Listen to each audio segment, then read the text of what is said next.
بسم اللہ الرحمن الرحیم۔ کیا کم پیسوں میں بھی حج ممکن ہے؟ کیا حج کے پیکیجز سستے ہو سکتے ہیں؟ یہ وہ خواہش ہے اور یہ دل میں اٹھنے والے سوالات ہیں جو ہر پاکستانی کے ذہن میں ہیں، اور اس کے اثرات ہم دیکھیں کہ عالمی سطح پہ مہنگائی اور ملکی سطح پر کرنسی کی ڈی ویلیوشن کی وجہ سے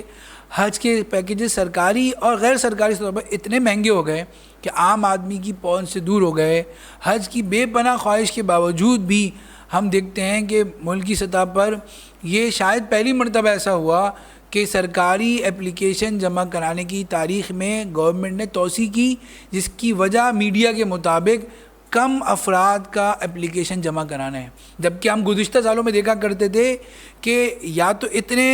اپلیکیشن آتی تھی کہ اس کے لیے قرآن اندازی کرنی پڑتی تھی، یا فرسٹ کم فرسٹ سرو کی بیسس پر اگر ہوتا تھا تو پہلے ہی گھنٹے میں تمام مطلوبہ مقدار میں حج کی اپلیکیشن آ جاتی تھی۔ لیکن اب ایسا کیا ہو رہا ہے؟ یقیناً حج کے اخراجات مہنگے ہونے کی وجہ سے بہت سے لوگ چاہنے کے باوجود حج نہیں کر پا رہے،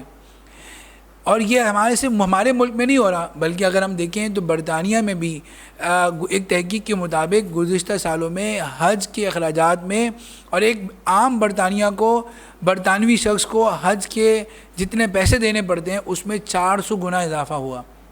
لیکن کیا یہ صورتحال سارے ممالک میں ہے؟ کیونکہ اگر مہنگائی ہے، اگر انفلیشن ہے، تو اور اگر جو ہے عالمی سطح پہ مہنگائی ہے تو اس کا اثرات تو سارے ملکوں کو پڑنے چاہیے، لیکن ہم دیکھتے ہیں ابھی بھی بہت سے ممالک میں حج بہت سستے پیکیجز کے ساتھ ہو رہا ہے۔ اس کی ایک بڑی وجہ سرکاری سطح پہ حج کا فنڈ کا قیام ہے، اور اس کا سہرا جاتا ہے ملیشیا کو، جس نے 1969 میں تبنگ حاجی کے نام سے ایک نیشنل فنڈ قائم کیا، جو ایک بہترین مثال ہے، جس میں 2022 کی اگر ہم بات کر لیں تو 2022 کے اندر 8 ملین ملیشین شہریوں نے اس میں رقم جمع کرائی، اور جو کہ $18 بلین سے زیادہ رقم ہوئی، جس کو گورنمنٹ نے مشارکہ، مضاربہ، اجارہ اور دیگر شریعہ کمپلائنٹ انویسٹمنٹ موڈ کے ذریعے اس کو انویسٹ کیا، اور لاکھوں لوگوں کو اس کے ذریعے کاروبار ملا، ترقیاتی منصوبے ہوئے، اور اس کی وجہ سے جو ہے اس کا جو نفع آیا، اس کی وجہ سے آج بھی ملیشیا میں جو حج کی اصل رقم ہے وہ تقریباً 12 لاکھ ہے، لیکن ایک ملیشین شہری کو اگر حج پہ جانا ہو اور اس کا اس فنڈ میں اکاؤنٹ ہو تو اس کو تقریباً 5.5 لاکھ روپے دے کر وہ بآسانی حج کر سکتا ہے، یعنی آج بھی وہ آدھی قیمت پہ حج کر رہا ہے۔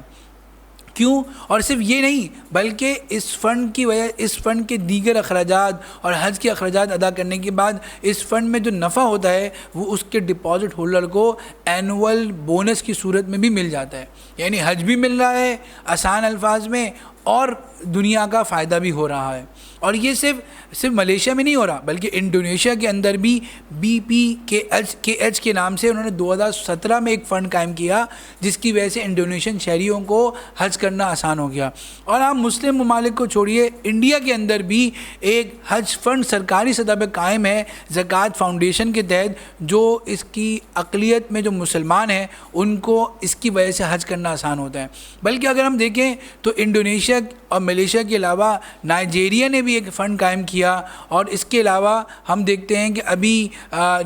مالدیو نے بھی یہ فنڈ قائم کیا ہے۔ مالدیو کا جو فنڈ ہے اس کو MPCH کہتے ہیں، جو سرکاری سطح پہ قائم ہے، اور مالدیو کے شہریوں کو بھی، مسلم حاجیوں کو بھی اس کی وجہ سے بڑی سہولت سے حج ہو جاتا ہے۔ اس میں آپ دیکھیں کہ اس کے ذریعے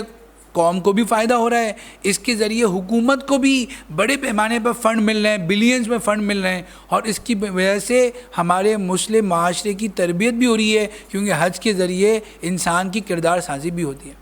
لیکن یہ سب چیزیں ہمارے ملک میں کیوں نہیں ہیں؟ اس کے لیے بہت ضروری ہے کہ سرکاری سطح پر ایک حج فنڈ قائم کیا جائے، اور ہمارے کتنے ہی شہری ایسے ہیں جو اس کے لیے تیار ہو جائیں گے کہ وہ کچھ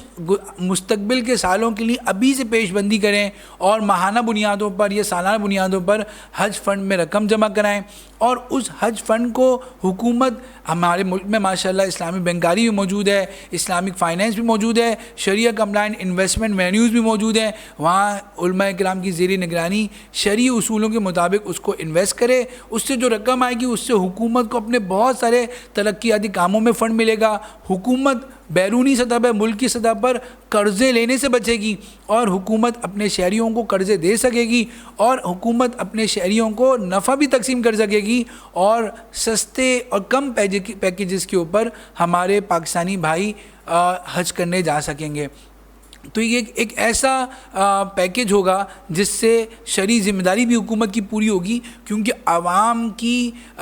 دینی حقوق کی ادائیگی میں سہولت فراہم کرنا خود قرآن کریم کے مطابق یہ ایک اسلامی ریاست کی ذمہ داری ہوتی ہے۔ اور اس سے اگر حکومت وقتی طور پر کسی مسائل کی وجہ سے یہ فنڈ قائم نہیں کر سکتی تو گورنمنٹ کے اپروول کے ساتھ کچھ پرائیویٹ ادارے بھی سامنے آ سکتے ہیں جو ایسے حج فنڈ قائم کریں، یا ایسے جو ہے نا حج فنڈ کے اوپر ڈیڈیکیٹڈ انسٹیٹیوٹس ہوں جس پر لوگ انویسٹ کریں اور لوگوں کو وہ حج کی سہولت کے لیے پرائیویٹ طور پر حج کی سہولت دے سکیں۔ تو یہ وقت کی ضرورت ہے جس کی اوپر سرکاری سطح پر بھی اور پرائیویٹ سطح پہ بھی حکومت کی منظوری کے ساتھ کام ہونا چاہیے۔